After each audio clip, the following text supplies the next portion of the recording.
नमस्कार दोस्तों, हमारे YouTube चैनल पर आप लोग का बहुत बहुत स्वागत है। मैं एक गारी गीत सुनाने जा रही हूँ जो शादी विवाह में गाया जाता है।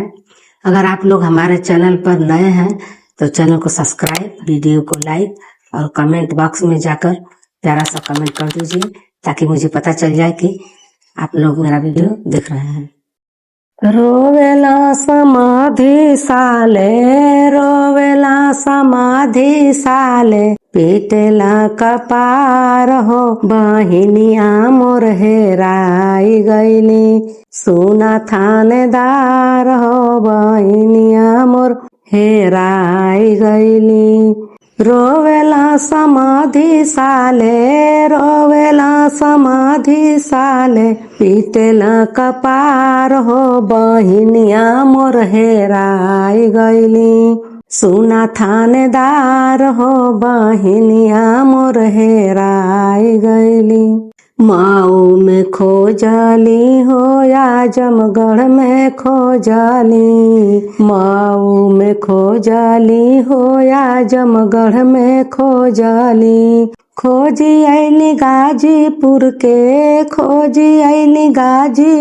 के एक एक दुकान हो बहिनिया मोर हेराई गईली। सुना थानेदार हो बहिनिया मोर हेराई गईली।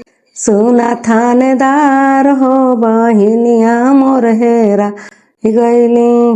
रोवेला बटिहवा साले, रोवेला तिलकहरू साले पीटेला कपार हो बहिनिया मोर हेराई गईली। सुना थानेदार हो बहिनिया मोर हेराई गईली। रोवेला समाधि साले, रोवेला अगुआ साले पीटेला कपार हो बहिनिया मोर हेराई गईली। सुना थानेदार हो बहिनिया मोर हेराई गईली।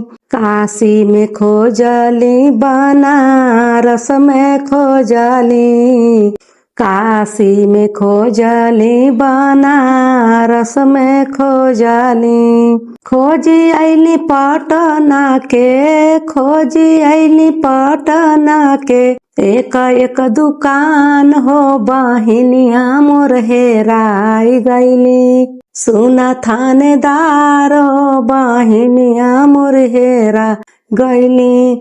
सुना थानेदार हो बहिनिया मोर हेराई गईली। रोवेला तिलकहरू साले, रोवेला बटिहवा साले पीटेला कपार हो बहिनिया मोर हेराई गईली। सुना थानेदार हो बहिनिया मोर हेराई गईली। रोवेला दुल्हे साले, रोवेला बटिहवा साले पीटेला कपार हो बहिनिया मोर हेराई गईली। सुना थानेदार हो बहिनिया मोर हेराई गईली। गोरखपुर में खोजली, देवरिया में खोजली, गोरखपुर में खोजली, देवरिया में खोजली। खोजी आईली बलिया के, खोजी आईली बलिया के एक एक दुकान हो बहिनिया मोर हेराई गईली। सुना थानेदार हो बहिनिया मोर हेराई गईली।